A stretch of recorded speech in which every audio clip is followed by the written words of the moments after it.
शुरू करने जा रहा हूं। बायोमॉलिक्यूल।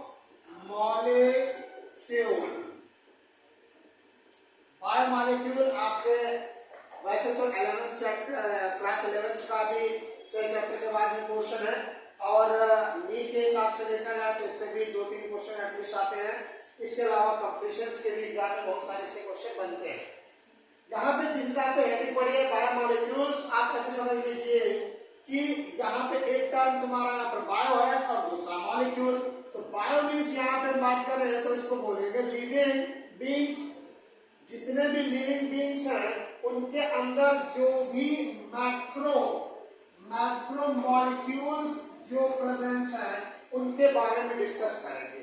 ओवरऑल अगर हम सबसे पहले इसके बारे में डिस्कशन करें तो ऐसे समझ सकते हैं कि कोई भी अगर लिविंग ऑर्गेनिज्म है और उस लिविंग ऑर्गेनिज्म के पर्टिकुलर हम बात करें स्मॉलेस्ट सेल की अगर, तो यहाँ पे उस भाई आप लोग जानते हैं किसी भी लिविंग ऑर्गेनिज्म का अगर cell is the basic unit of life बोलते हैं ना, cell is the basic unit of living beings भी बोल सकते हैं। तो उस केस में अगर मैं सेल को भी देखूं तो अगर उसके कंपोनेंट को भी डिफाइन करूं, यहाँ पर उसके कंपोनेंट्स के बारे में बताऊं तो आप लोग देखते हैं कि अगर प्लांट सेल होगी वो तो आउटर मोस्ट लेयर उसमें कौन सी होगी? Cell wall. कौन सी रहेगी? Cell wall. अब सेल वॉल की कंपोजिशन देखें तो वहां पे हम लोग क्या बोलेंगे? सेल्यूलोज। ये भी एक टाइप का क्या हो गया? बायोमॉलिक्यूल। अब यहाँ पर एक जनरल सी बात बताई सेल वॉल, इसके अलावा सेल मेम्ब्रेन की अगर बात कर रहे हैं तो उसमें भी आपने देखा होगा प्रोटीन और साथ साथ फॉस्फोलिपिड वगैरह मौजूद रहती है। तो जो इस चैप्टर के कंपोजिशन में हमको पढ़ना है वो ये है कि कौन कौन से मॉलिक्यूल्स इनसाइड द बॉडी जो लिविंग मैटर को परफॉर्म करते हैं उनके बारे में हमको डिस्कस करना है। तो चाहे वो ड्राई वेट की बात करें, चाहे वो वेट वेट की बात करें, कोई भी ऑर्गेनिज्म का मैं उसके साइटोप्लाज्म की बात कर लूं या प्रोटोप्लाज्म की बात कर लूं, बहुत सारे मिनरल्स, जितने भी मिनरल्स हैं वो यहाँ पर मौजूद रहेंगे। अब यहाँ पर सोचिए कि नॉर्मल सी बात है, जैसे कोई भी हम लोग एलिमेंट्स देखते हैं, प्रॉपर्ली एलिमेंट्स देखते हैं, एलिमेंट्स में हम लोग क्या देखते हैं? जैसे नॉर्मली हम लोग पढ़ते हैं कार्बन है, हाइड्रोजन है, ऑक्सीजन है, नाइट्रोजन है, फास्फोरस है, सल्फर है, क्लोरीन है, ये कुछ एलिमेंट होगा। या मेटलिक फॉर्म में देखें सोडियम है, मैग्नीशियम है, एल्युमिनियम है, सिलिकॉन है। तो ये डिफरेंट टाइप के तुम्हारे मेटल्स मौजूद रहते हैं। आप देखते हैं कि बेसिक नेचर में ये नॉन लिविंग थिंग्स में भी मिलते हैं। भाई अर्थ क्रस्ट की बात करें वहां पर भी मिलते हैं। सॉइल में अगर हम यहाँ पे देखते हैं तो ये सारे मिलते हैं। एयर में अगर बात करें तो एयर में देखते हैं CO2 मिलती है, O2 मिलती है, N2 मिलती है। इसके अलावा डिफरेंट गैसेस भी हैं। सॉइल में हम लोग यहाँ बात करें तो सिलिका से रिलेटेड बहुत सारी चीजें जिसको मिट्टी कहते हैं वो भी मिलती है। अब वाटर आपका जानते हैं, आपको लगभग अबाउट 1/4 जितना भी 4/4 में 1/3 पोर्शन 75% अप्रॉक्स वाटर भी मौजूद है। तो उसका भी अगर कंपोजिशन जाने तो क्या होगा? H2O। तो ओवरऑल मैं ये समझाना चाह रहा हूं कि कोई भी चाहे लिविंग मैटर ले लीजिए, सपोज कर लीजिए एक मैं लीव्स का टिश्यू ले लेता हूं। किसका टिश्यू लिया? लीव्स का। एक टिश्यू मैंने लीवर का ले लिया और एक पार्ट मैंने सॉइल का ले लिया। अब इनके अगर कंपोजिशन को हम निकालें, इनके कंपोजिशन को निकालें तो आप देखिए ये टिश्यू में, इसमें भी आपका carbon, hydrogen, oxygen, nitrogen, phosphorus, sulphur, chlorine, ये सारे एलिमेंट्स लगभग मौजूद हैं मिनिमम कंपोजिशन में। लीवर में भी निकाले वो भी यहाँ पर सारे रहेंगे, सॉइल में भी निकाले तब भी वो मौजूद मिलेंगे। तो हमारा इससे कॉन्सेप्ट क्या बनता है? क्या आप सोच सकते हैं कि कोई भी लिविंग ऑर्गेनिज्म भी हमारी नॉन लिविंग एलिमेंट्स जो भी थे उनसे ही मिलकर बना है। मेन कहानी यही कि आप पर्टिकुलर अभी तक पढ़ते थे cell is the basic unit of life या cell is the basic unit of body. Cell से कभी कुछ नहीं हो सकता। सेल के कंपोनेंट को भी डिग्रेडेट करें, अगर सेल वॉल को अलग निकाल दे, सेल मेम्ब्रेन को अलग निकाल दे, न्यूक्लियस को अलग देख लें, उसके भी केमिकल कंपोजिशन को अगर देखेंगे तो आपको यही सारे एलिमेंट मिलेंगे। इस चैप्टर में हमको इसी के जितने भी यहाँ पर मौजूद हैं कंपोनेंट उनके बारे में बात करनी है। जैसे बेसिक अगर यहाँ पर हम बात करें तो बेसिक यहाँ पर अगर इसको देखें तो यहाँ पर कौन कौन सी चीजें हमको कहाँ मिल रही है। देखिए सबसे पहले अगर बायोमॉलिक्यूल में जिनको हम लोग मैक्रोमॉलिक्यूल भी बोलते हैं, ठीक, इसमें देखें तो सबसे पहले हमको मिलेगा कार्बोहाइड्रेट। क्या मिलेगा? कार्बोहाइड्रेट। फिर बात करेंगे किसके? प्रोटीन के। फिर बात करेंगे किसके? लिपिड की, जिसमें हम लोग फैट को भी पढ़ना है। फिर एंजाइम्स के। कार्बोहाइड्रेट हो गया, प्रोटीन हो गया, प्रोटीन में ही हम लोग अमीनो एसिड को भी पढ़ेंगे। क्या करेंगे? अमीनो एसिड को भी पढ़ेंगे। लिपिड हो गया, फैट हो गया, एंजाइम्स हो गया, और वेरी इंपॉर्टेंट पोर्शन एक और है न्यूक्लिक एसिड। इतने कंपोनेंट को हमको इस चैप्टर में कवर करना है, ठीक। तो बेसिक पहले हम लोग डिफरेंशिएट करें तो हम लोग नॉर्मल सी बायोमॉलिक्यूल की अगर डिफिनेशन लिखना चाहे तो ऐसे लिख सकते हैं कि बायोमॉलिक्यूल, आप लोग लिख लीजिए, biomolecule is the component of living beings. किसी भी लिविंग बीइंग्स के जो कंपोनेंट हैं या मैक्रोमॉलिक्यूल्स हैं उनको हम लोग बायोमॉलिक्यूल्स का नाम देंगे। तो प्रॉपर्ली अगर देखा जाए, नॉर्मली आप लोग समझते होंगे, कुछ एलिमेंट के बारे में अगर हम डिस्कस करें तो आप लोग जानते होंगे कि अगर कोई भी लिविंग ऑर्गेनिज्म है तो हम लोग एक नाम देते हैं फ्रेमवर्क एलिमेंट्स। एलिमेंट्स तो समझते हो ना? फ्रेमवर्क एलिमेंट्स मतलब फ्रेमसाइज करना। तो आप देखते होंगे सेल वॉल भी इसमें आता है। इसके अलावा एनिमल सेल में सेल मेम्ब्रेन भी आता है। सेल वॉल में देखा होगा कार्बन, हाइड्रोजन, ऑक्सीजन। ऐसा नाम किसके में नहीं होते? सेलुलोज की। तो सेलुलोज इज द पॉलीसेकेराइड। तो पॉलीसेकेराइड का डिफरेंशिएशन करेंगे तो कार्बन, हाइड्रोजन, ऑक्सीजन मिलेगा। अभी रेशियो बता दें, सेल मेम्ब्रेन को देखें तो कार्बन, हाइड्रोजन, ऑक्सीजन और नाइट्रोजन। क्यों? क्योंकि सेल मेम्ब्रेन में लिपिड के साथ साथ आपका यहाँ पर प्रोटीन रहेगा। हालांकि इसको फॉस्फोलिपिड या ग्लाइकोलिपिड्स करके भी हम लोग लिखते हैं, ठीक है, नोट कर लो इसको। आगे चलते हैं, आगे डिफरेंशिएट करते हैं अगर किसी चीज को।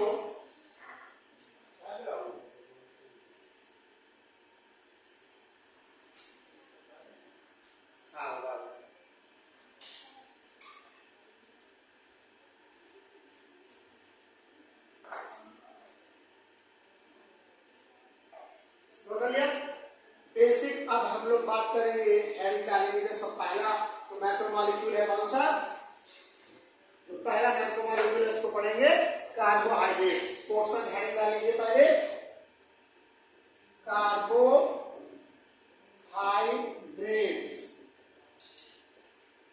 नाम से ही लग रहा होगा, ज्यादा आपको सोचना नहीं है। इसको हम लोग दूसरे नाम से बोलते हैं हाइड्रेट्स ऑफ कार्बन। इसी को हम लोग सैकेराइड भी बोलते हैं। क्या कहते हैं? सैकेराइड। कहीं कहीं हम लोग इसको शुगर्स के फॉर्म में भी इंट्रोड्यूस करते हैं। तो कार्बोहाइड्रेट्स जो हैं, अगर इनको हम लोग डिफरेंशिएट करें तो ये एलिमेंट्स, ये मैक्रोमॉलिक्यूल लिख सकते हैं।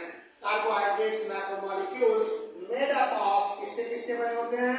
कार्बन, यहाँ पर हाइड्रोजन एंड ऑक्सीजन के ये बने। ठीक। दूसरा पॉइंट यहाँ पे लिख सकते हैं इनका जनरल फार्मूला। अगर ये भी पूछ सकता है कार्बोहाइड्रेट का जनरल फार्मूला क्या है तो आप लिख सकते हैं CnH2O का whole n। n is the number of, n हो सकती है नंबर ऑफ वैल्यू 3, 4, 5, 6, 7 कुछ भी वैल्यू हो सकती है, तो इसको डिफरेंशिएट कर सकते हैं। तीसरा, कार्बोहाइड्रेट का अगर टोटल ओवरऑल फंक्शन पूछे तो आपको मालूम है सेल वॉल को मेंटेन करने के लिए सेलुलोज के फॉर्म देता है। सेल मेम्ब्रेन को बनाने के लिए तुम्हारा प्रोटीन और फॉस्फोलिपिड जैसे था।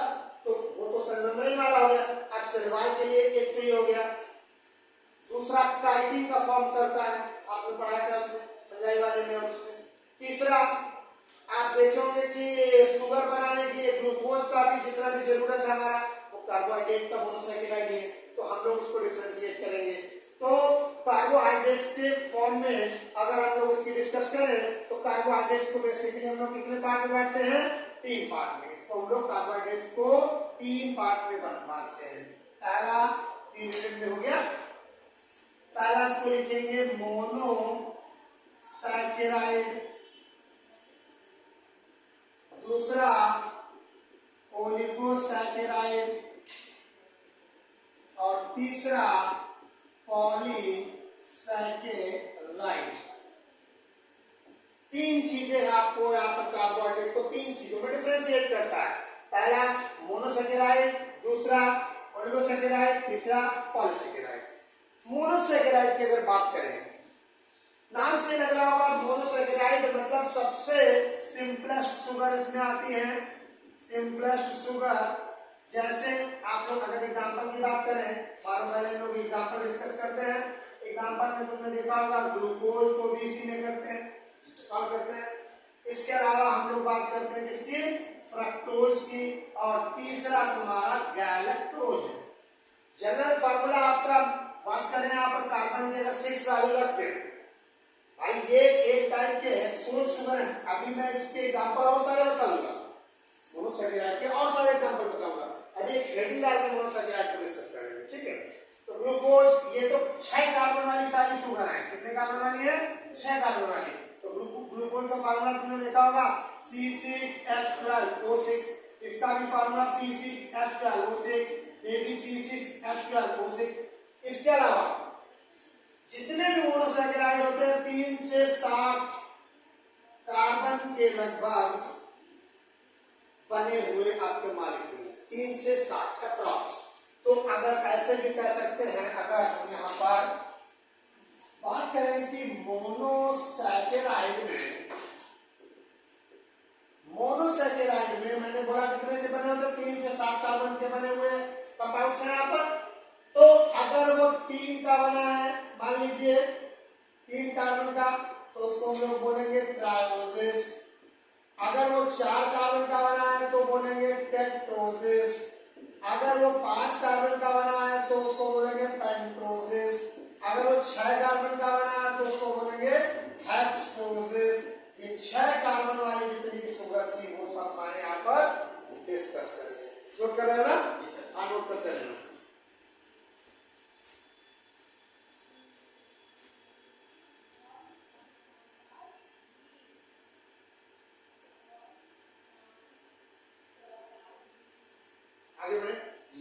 मोनोसैकेराइड में खास बात और बता, मोनोसैकेराइड के बारे में एक और अगला आगे पॉइंट सब नीचे बढ़ाते रहना। मोनोसैकेराइड में आप यहाँ पे एक चीज और समझ लीजिए, इसमें जो ग्लूकोज है ये ब्लड शुगर भी इसको कहते हैं। क्या कहते हैं? दूसरी सिंपलेस्ट शुगर है ये।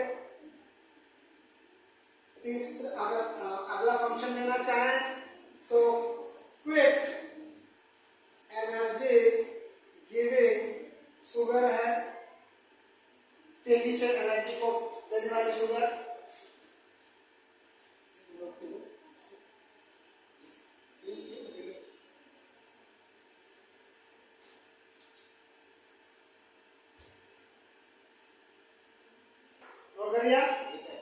ठीक है। अब मैंने यहाँ पे ट्रायोसिस की बात बोली थी। ट्रायोसिस मतलब 3 कार्बन वाला कंपाउंड। यहाँ पे देखना सिंपल सा है। 3 कार्बन का मतलब 1 कार्बन, 2 कार्बन, 3 कार्बन, ठीक। CH2H ये लगा दिया और यहाँ पर 3 कार्बन के लिए 1 2 3 ये है। तो ये वाला कार्बन यहाँ पे अगर वैल्यूज के देखें, यहाँ पे हम लोग यहाँ पर एक आप लोगों ने पढ़ा होगा कि जितने भी मोनोसैकेराइड है, उनमें जो 2 टाइप के फंक्शनल ग्रुप से मिलकर बने हैं। जैसे अगर मैं फंक्शनल ग्रुप के आधार पर उनको डिस्कस करें तो एक होता है एल्डिहाइड और एक होता है कीटोन। मालूम है ना? एल्डिहाइड फंक्शनल ग्रुप को C डबल बॉन्ड OH, ये कौन सा फंक्शनल फंक्शनल ग्रुप है? बोलो भाई, एल्डिहाइड। कीटोन में अगर ये वाला एंड खाली है तो इसमें हम लोग आर लगा सकते हैं, मान लो किसी प्रकार का। कीटोन वाला देखेंगे तो C डबल बॉन्ड O, ये R1 हो गया, ये R2 हो गया। R मतलब समझ रहे हो, एल्केन ग्रुप, ठीक है। तो ये आपका एल्डिहाइड में अगर कोई बनेगा तो उस शुगर को हम लोग बोलेंगे एल्डो, एल्डोजेस, और कीटोन में जो बनेगी शुगर उसको बोलेंगे कीटोजेस। आपके एग्जाम में क्वेश्चन पूछता है कि ग्लूकोज किस टाइप की शुगर है और फ्रक्टोज किस टाइप की, तो ग्लूकोज में बोलेगा ये एल्डोजेस टाइप की है और फ्रक्टोज में ये कीटोजेस टाइप की शुगर है। इसको फटाफट नोट कर लो।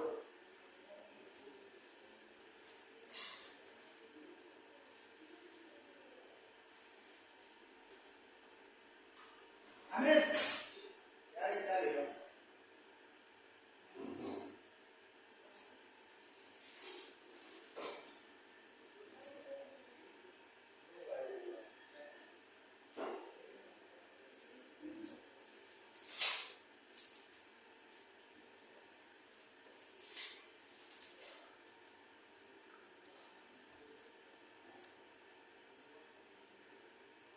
बना लिया ना?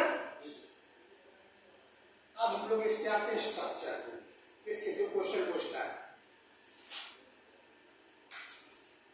इसको रख करते हैं, बोलो ठीक है।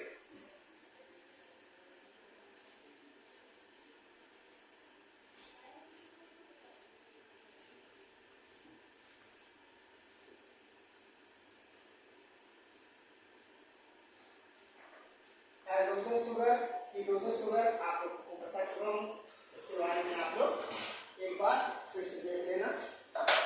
अगला टॉपिक इसी का आता है स्ट्रक्चर। अभी फंक्शन तो आप बेसिकली जानते हो, नॉर्मली कार्बोहाइड्रेट के फंक्शन अगर पूछे तो पूछे कार्बोहाइड्रेट के फंक्शन क्या होगा, तो ओवरऑल आप मोनोसैकेराइड, डाइसैकेराइड, पॉलीसैकेराइड तीनों को बता दो, किसी तीनों को बता देंगे। और अगर वो मोनोसैकेराइड के अकेले पूछता है तो आप ऐसा बताएंगे कि मोनोसैकेराइड जैसे ग्लूकोज का फंक्शन हो गया, फ्रक्टोज का हो गया, फ्रूट शुगर बोलते हैं, ठीक है ना? हाँ,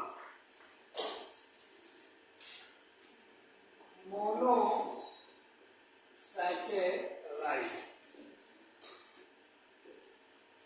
मोनोसैकेराइड में बेसिक बात जान लीजिए, मैंने आपको देखो अभी सारी शुगर बताई थी, ट्राइओजेस, टेट्रोजेस, पेंटोजेस, हेक्सोजेस।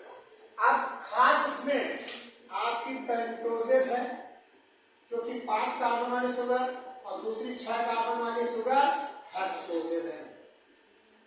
पेंटोजेस की अगर बात करें तो इसमें 2 शुगर है, पहली जिसको बोलते हैं डीऑक्सीराइबोस शुगर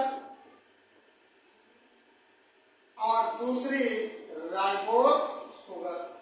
आपके एनसीईआरटी बुक में दोनों के स्ट्रक्चर बने हुए हैं, आपको दोनों यहाँ पर बनाने हैं। तो सिंपल सा डीऑक्सीराइबो एक्चुअली देने को आप लोगों को तो पढ़ा ही चुका हूं, तो इसको बताने में कोई समस्या नहीं होनी चाहिए। डीऑक्सीराइबो शुगर में यहाँ पे देखिए O C C C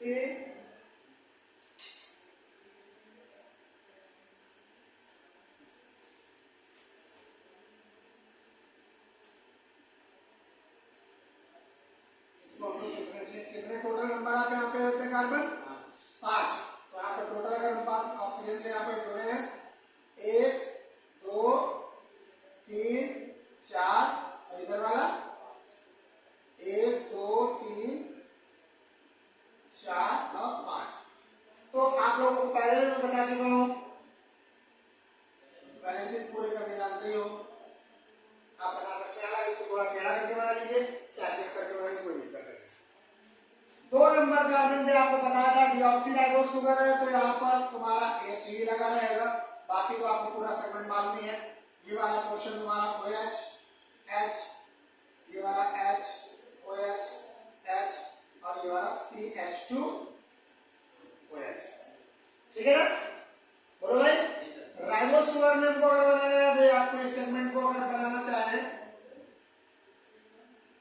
जितने कॉर्नर उतने कार्बन, तो यहाँ पर अभी बात करें 2 नंबर की, 1 नंबर हो गया, 2 हो गया,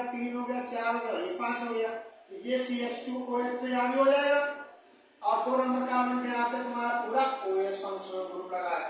तो आप समझ लीजिए कौन सी शुगर हो गई जाके राइबोज शुगर।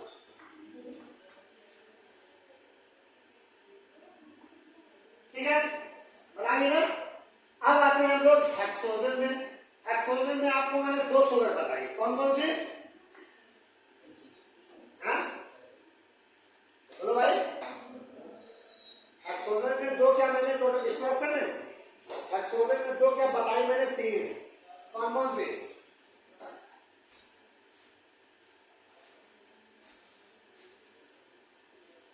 हेक्सोजन में 3 शुगर आपको डिस्कस करी है। पहली आपकी ग्लूकोज, हाँ सिंपलेस्ट। अगर आप हेक्सोजन की बात करें तो सबसे पहली है तुम्हारी यहाँ पर ग्लूकोज। पहले जो ग्लूकोज को डिस्कस कर लेते हैं। ग्लूकोज का जनरल फार्मूला C6H12O6 से मालूम है, ये मॉलिक्यूलर है। कौन सा है? मॉलिक्यूलर फार्मूला है इसका। अगर मैं इसके स्ट्रक्चरल फार्मूला की बात करूं, स्ट्रक्चरल फार्मूला की बात करूं तो टोटल कार्बन कितने यहाँ पर? बोलो भाई, 6 ना? देखिए इधर 1 2 3 4 5 6। ये कौन लोग बना सकते हैं इसको?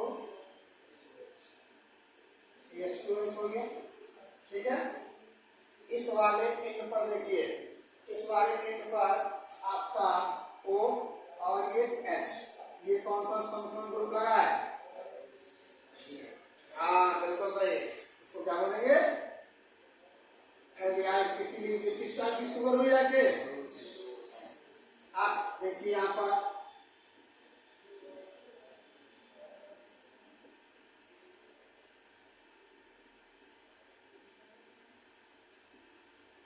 आपका ये पूरा एक स्ट्रक्चरल फार्मूला है। इसी का एक रिंग फार्मूला भी बनाना है। ठीक, इसका एक रिंग फार्मूला भी डिस्कस करना है। ये हो गया कि रिंग वाला बना लेते हैं।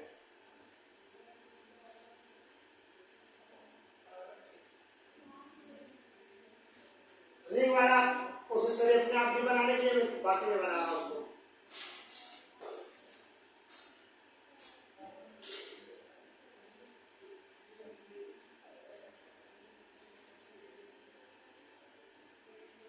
टोटल नंबर आप यहाँ पे कार्बन कितने देखोगे ना? 1 2 3 4 5 और 6। अगर इसका इधर वाला एरिया है कि देखो पूरा है, इधर बना ले। ये तो हो गया तो लीनियर वाला। अगर रिंग स्ट्रक्चर की बात करें, आपको एग्जाम में रिंग स्ट्रक्चर के बेस पे ही बॉन्डिंग बनानी है। देखिए इधर O, 1 carbon, 2 carbon, 3 carbon, 4 carbon, 5 carbon, 6 carbon.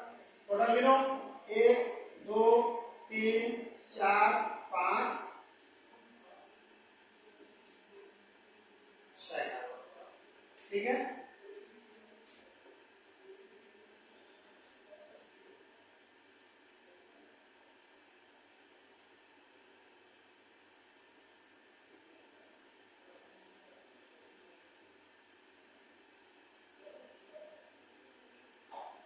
Bonding में गड़बड़ तो नहीं है? 1 2 3 4 1 2 3 4 1 2 3 4 1 2 3 4 बोलिए। ठीक है, ये आपका स्ट्रक्चर किसका हो जाएगा? बोलो भाई। हाँ, ये हो जाएगा ग्लूकोज। दूसरा आपको बताना है इसका फ्रक्टोज का। शुगर कैसी? फ्रक्टोज की, इसको स्वीट शुगर या फ्रूट शुगर भी बोलते हैं। कैसी बोलते हैं? Fruit sugar. इतने फ्रूट्स में पाई जाने शुगर। मॉलिक्यूलर फार्मूला इसका कितना? C6H12O6। यहाँ पर आपका 1 नंबर पे पूरा एल्डिहाइड ग्रुप था, वहां पर दूसरे नंबर पे कीटोन ग्रुप लगाना, बाकी सारी कहानी वैसे ही। कार्बन देखिए 1 2 3 4 5 6, ये हो जाएगा CH2OH। ये लिख लीजिए, और ये वाला ग्रुप ऐसा O, और इसको भी CH2OH लिख दीजिए। ठीक है, बाकी यहाँ पर OH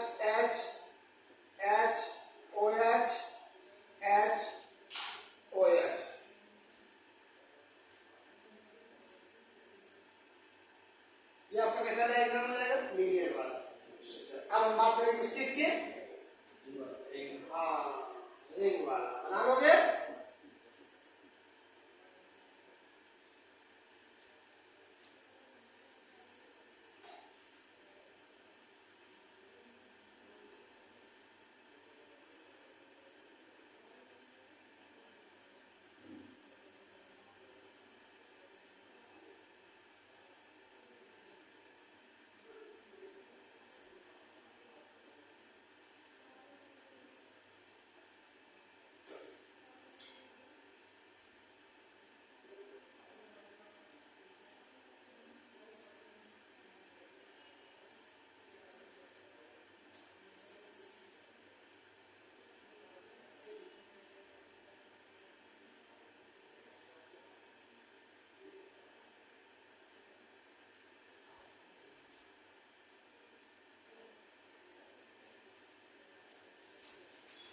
बस करो उसको। इधर आओ, ये दिख रहा है नहीं दिख रहा? बिल्कुल नहीं आ रहा। उसको रफ कर देना, ठीक? उसका टोस्ट करना।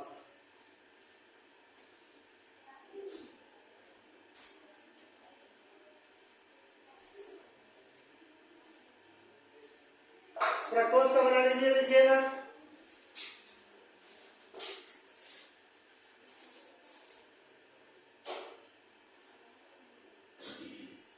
हमारा स्ट्रक्चर बनाते हैं।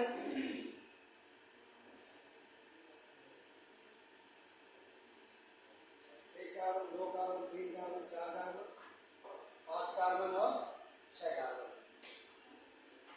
एक, दो, तीन, चार, पांच और छह। जैसे H2S वाला बनेगा ना, ये H2S, OH, OH, H, CH2OH, H।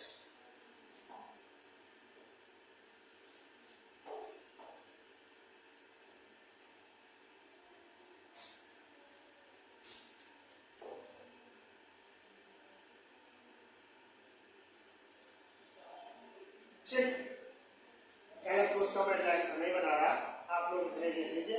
अगला उसमें भी आपकी मॉलिक्यूलर तो वही रहेगा, उनको थोड़ा सा बनाने की प्रैक्टिस जरूर कर लेना, ठीक है?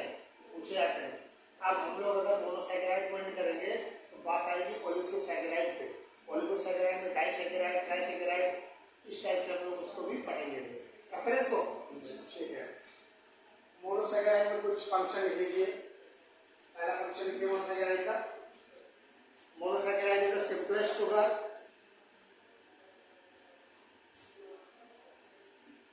मोनोसैकेराइड सिंपलेस्ट शुगर है।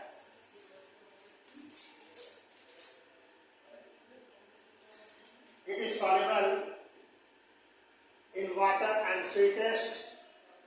It is soluble in water and sweet भी लिख सकते हैं। अगला पॉइंट, इसके एटम तो बता ही दिए थे, करीब 3 to 7 बनते हैं, बता दिए। डायग्राम में बता चुका हूं, ठीक है ना?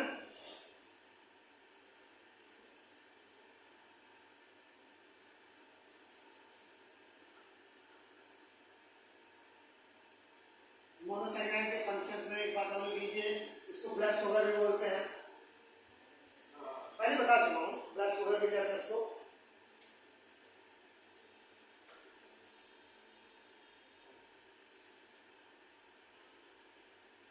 फोटोसिंथेसिस में भी आपको मालूम है फॉर्मेशन ऑफ स्टार्च जब बनता है तो बीच में ग्लिसरॉल्डिहाइड वगैरह बनते हैं, तो ये भी एक टाइप की कैसी हुई जाती है, शुगर ही हुई जाती है, ठीक? तो वहां भी हम लोग बोल सकते हैं कि मोनोसैकेराइड वहां पर काम होता है। दूसरी हेडिंग डाल लीजिए ओलिगोसैकेराइड। दूसरी हेडिंग डालिए oligosaccharide. Oligosaccharide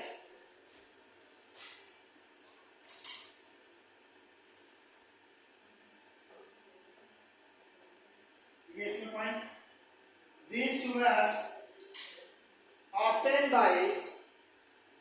sugars obtained by hydrolysis of these sugar obtained by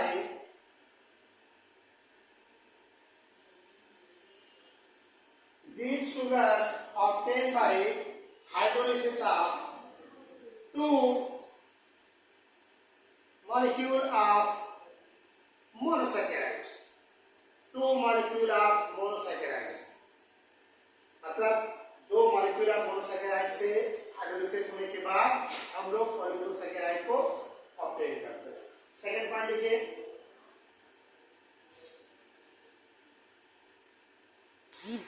in monosaccharide glycosidic bond present in 2 monosaccharides. In 2 monosaccharide glycosidic bonds are present. For example,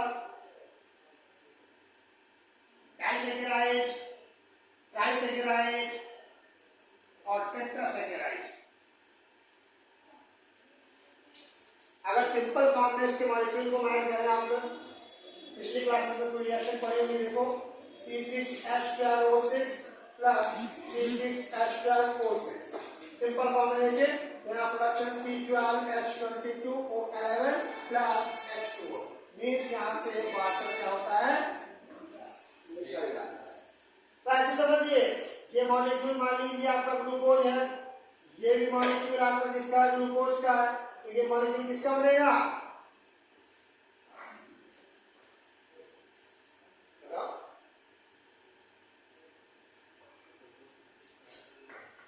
भाई 2 मॉलिक्यूल ग्लूकोज किसके टूटने से बनते हैं, इतनी सिंपल सी बात। माल्टोज क्या लिखेंगे यहाँ पे, माल्टोज, माल्टोज का ब्रेकडाउन होगा तभी तो ये बनेगा।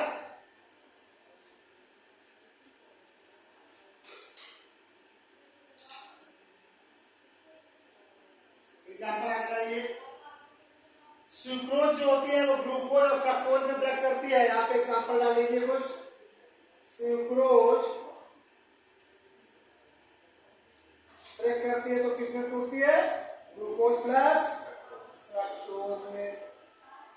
दूसरा लैक, ये माल्टोज बताया अभी, माल्टोज लिख लीजिए, माल्टोज अगर ब्रेक होगी तो किसमें टूटेगी, ग्लूकोज प्लस ग्लूकोज में।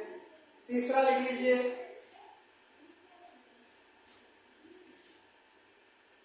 लैक्टोज, जब ब्रेक करेगी तो ग्लूकोज प्लस गैलेक्टोज तो ब्रेक करेगी। पूछा था क्वेश्चन यहाँ से, ठीक है, यहाँ से क्वेश्चन पूछा जाएगा। इसी में एक सबसे इंपॉर्टेंट टॉपिक है जिसको हम लोग बोलते हैं अल्फा 1,4 ग्लाइकोसिडिक बॉन्ड। कंपटीशन में डायरेक्ट क्वेश्चन कभी कभी पूछ देता है कि अल्फा 1,4 ग्लाइकोसिडिक बॉन्ड किसके बीच में प्रेजेंट होते हैं, तो आप बताएंगे कि 2 मॉलिक्यूल्स ऑफ द मोनोसैकेराइड, ठीक है। तो हम ऐसे भी कह सकते हैं कि कार्बोहाइड्रेट्स के बीच में या कार्बोहाइड्रेट के कंपाउंड्स में हमारे अल्फा 1,4 ग्लाइकोसिडिक बॉन्ड मिलते हैं। एक और क्वेश्चन भी आगे डिस्कस करेंगे कि डीएनए में भी पूछता है, यहाँ से भाई बायोलॉजी चैप्टर चला है ना, तो डीएनए में पूछेगा, कहेगा डीएनए के मॉलिक्यूल में कौन कौन से बॉन्ड प्रेजेंट हो रहे हैं, तो आपको बताना पड़ेगा। आपको यहाँ पढ़ा था फॉस्फोडाइस्टर बॉन्ड, याद है ना, फॉस्फोडाइस्टर बॉन्ड। ऐसे प्रोटीन में पूछता है कि अमीनो एसिड्स को जोड़ जोड़कर बहुत सारे जो प्रोटीन बन जाते हैं उनके बीच में बहुत से बॉन्ड मिलते हैं, तो हम बात करेंगे पेप्टाइड बॉन्ड। तो सब इंपॉर्टेंट बॉन्ड्स को लेकर अगर हम यहाँ पर सोचे तो 3 बॉन्ड यहाँ पर बता रहा हूं। पहला ग्लाइकोसिडिक, दूसरा फॉस्फोडाइस्टर और तीसरा पेप्टाइड। 3 आपको पढ़ना।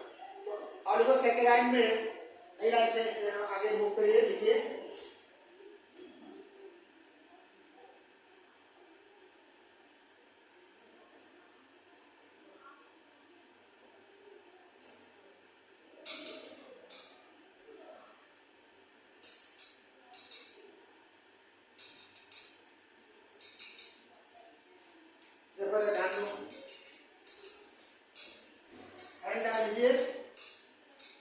glycosidic bond. Next heading, glycosidic bond. between कहाँ फॉर्म होते हैं, आप लिख सकते हैं फॉर्म बिटवीन, ऐसे भी कह सकते हैं, टू मोनोसैकेराइड, या ऐसे भी लिख सकते हैं ग्लूकोज और ग्लूकोज के बीच, चाहे ग्लूकोज और फ्रक्टोज के बीच।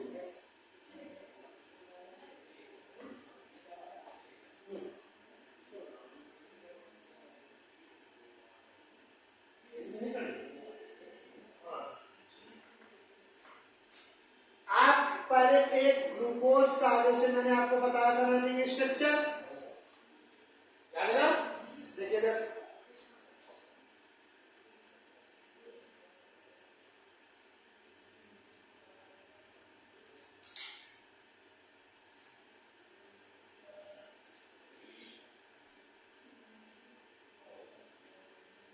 One two three four five six, ठीक, एक मैंने बना लिया।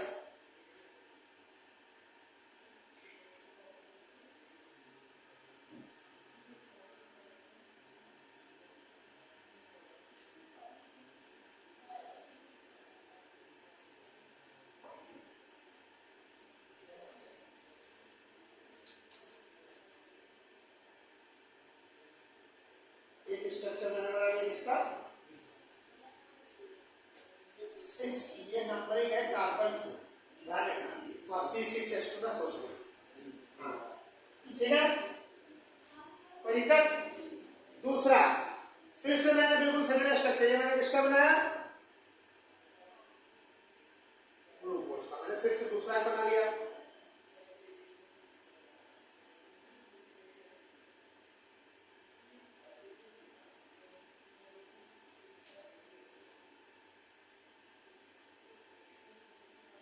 One two three four five and six.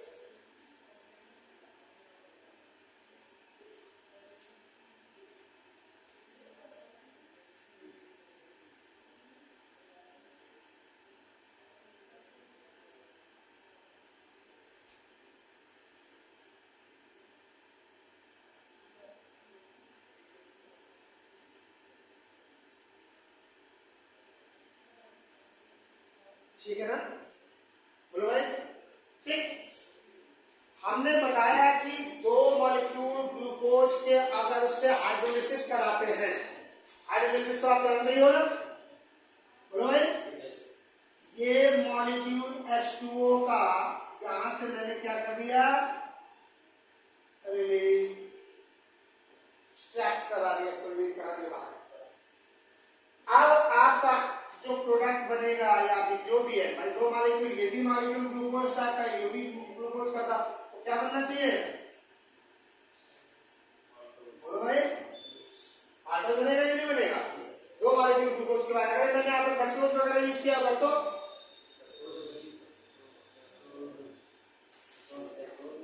हाँ, अब यहाँ पर एक बात देखिए ध्यान से, ये आप कहोगे, अब इसको अगर ये तुम बनाएंगे ना, मैं इसको इसी में इन्वर्ट कर दूंगा, ध्यान देना यार, ये H2O मॉलिक्यूल का इसको मैंने आपसे हटा दिया, बोलो भाई, हटा दिया, तो ये जो O वाला बचा था, इसको हम लोग डायरेक्ट ऐसे भी लिख सकते हैं, ये लिख सकते हैं,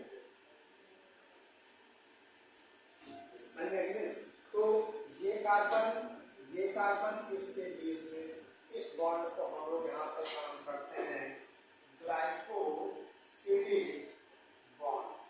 अब ये 4 नंबर पोजीशन कार्बन पे है, ये 1 नंबर पोजीशन पे कार्बन पे है, इसलिए इसको हम लोग अल्फा 1,4 ग्लाइकोसिडिक बॉन्ड इसको बोलते हैं, कहेंगे alpha 1,4 glycosidic bond, which are very important for your competition exams and other exams. ठीक है, नो प्रॉब्लम।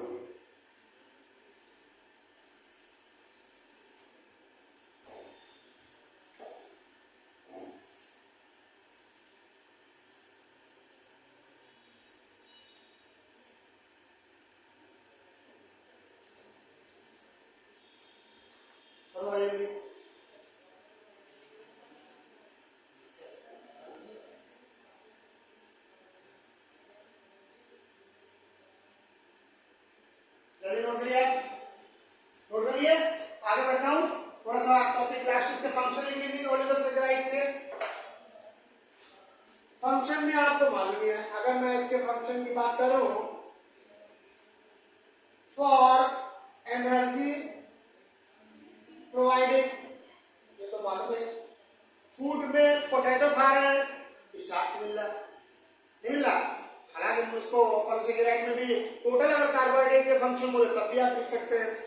अगर वो ओलिगोसैकेराइड में डाइसैकेराइड की बात कर रहा है, भाई ओलिगोसैकेराइड में हम लोग यहाँ पे डिस्कस कर चुके हैं डाइसैकेराइड, ट्राइसैकेराइड, टेट्रासैकेराइड। तो डाइसैकेराइड में जैसे सुक्रोज शुगर हो गया, एनर्जी प्रोवाइड करता है, शुगर हो गया। इसके अलावा तो माल्टोज वगैरह हो गया, तो बता ही चुका हूँ।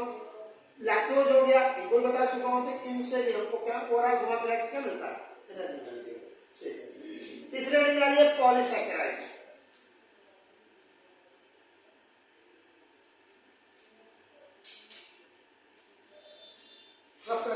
तीसरे में आ गया पॉलीसैकेराइड।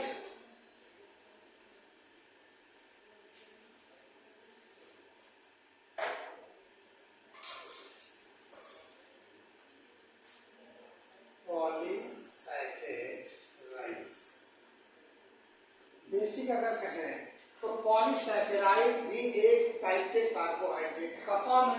ठीक, मिलते कहाँ कहाँ है, जितना आप सोच लीजिए, चाहे प्लांट सेल हो, चाहे एनिमल सेल हो, चाहे बैक्टीरियल सेल, इस प्रोकैरियोटिक सेल हो या यूकैरियोटिक सेल हो, इन दोनों में प्रोकैरियोटिक सेल की अगर बात करेंगे तो वहां पे बैक्टीरिया की सेल वॉल जो थी, पेप्टिडोग्लाइकॉन वगैरह आप लोग बोलते थे ना, तो वो भी पॉलीसैकेराइड के फॉर्म में। प्लांट सेल की बात करें तो सेल वॉल बनी होती सेलुलोज की, वो भी पॉलीसैकेराइड का फॉर्म। एनिमल सेल के फूड स्टोरेज मटेरियल जिसको हम लोग ग्लाइकोजन वगैरह बोलते हैं, वो भी उसी का फॉर्म। काइटिन की बात कर ले, वो भी उसी का फॉर्म। ओवरऑल पॉलीसैकेराइड में ये सारे फॉर्म्स अलग रहते हैं। अगला पॉइंट इसमें बना लीजिए आप लोग। These are present plant and animals for storing carbohydrates. Storing carbohydrates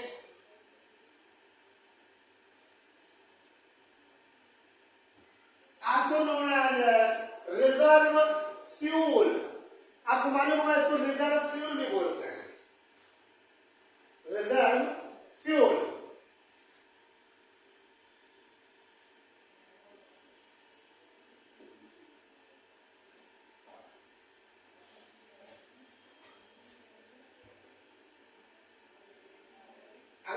Polysaccharide made up of from many monosaccharide condensation.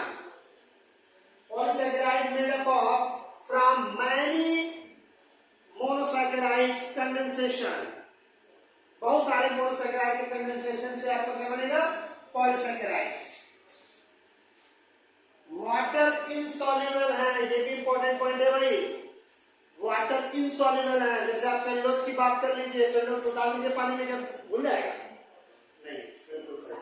Cotton को ले लीजिए, कॉटन को पानी में डाल दीजिए तो और भी वाटर को ड्रॉप कर देता है। ठीक है, अगला पॉइंट एग्जाम्पल में स्टार्च लिख सकते हैं, ग्लाइकोजन लिख सकते हैं और डेक्सट्रॉन्स, मैंने बैक्टीरिया में बताया था ना डेक्सट्रॉन्स। अगर यहाँ पर प्लांट में फूड स्टोरिंग के फॉर्म में बोले तो क्या होगा, स्टार्च होगा। एनिमल की बात करें तो उसमें क्या होगा, ग्लाइकोजन होगा, याद है ना? हाँ। अगर बैक्टीरिया की बात करें तो उसमें डेक्सट्रॉन्स आपने चीज सुनी होगी। ग्लाइकोजन तो हम जानते ही, excess glucose converting into glycogen, which is known as glycogenesis। क्या कहेंगे इसको? यस, ग्लूकोज का अगर ग्लाइकोजन में स्टोर हो जाए तो उसको हम लोग, या प्रोसेस को हम लोग क्या बोलते हैं, ग्लाइकोजेनेसिस। ये परफॉर्म होती कहां पर, लीवर में, पढ़ा होगा आपने। इससे रिलेटेड बहुत सारी प्रोसेस है, ग्लाइकोजेनेसिस, ग्लाइकोजेनोलिसिस,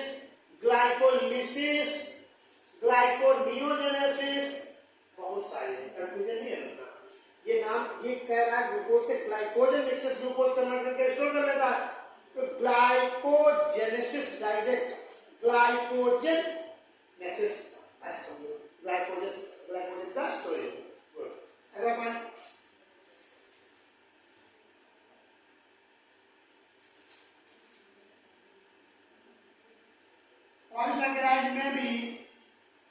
पॉलीसैकेराइड में भी होमोपॉलीसैकेराइड्स एंड हेटेरोपॉलीसैकेराइड।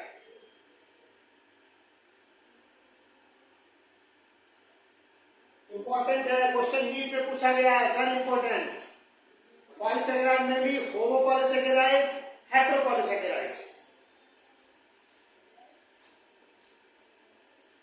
होमोपॉलीसैकेराइड एंड हेटेरोपॉलीसैकेराइड, नाम से ही लग रहा है यार, दोनों का मतलब सिमिलर। या ग्लूकोज के बाद में खूब सारा 10, 20, 50 से तक चले जाए, ठीक है ना, वही तो स्टार्ट लगा रही थी ना, एग्जाम्पल लीजिए। सिमिलर मॉलिक्यूल्स लाइक सेलुलोज हो गया, स्टार्च हो गया, ग्लाइकोजन हो गया, इनुलिन हो गया। यही क्वेश्चन तुम्हारा पूछा गया था।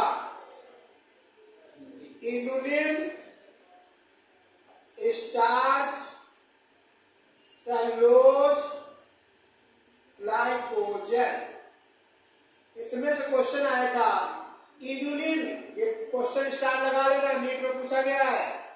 क्वेश्चन आया था, inulin is the form of carbohydrates.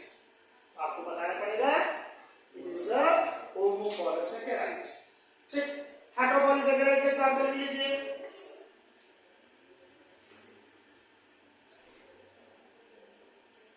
नाम से लग रहा हुआ हेटेरोपॉलीसैकेराइड, टू और two more than two different molecules. इसलिए दो है, दो से अधिक, टू और टू डिफरेंट मॉलिक्यूल्स।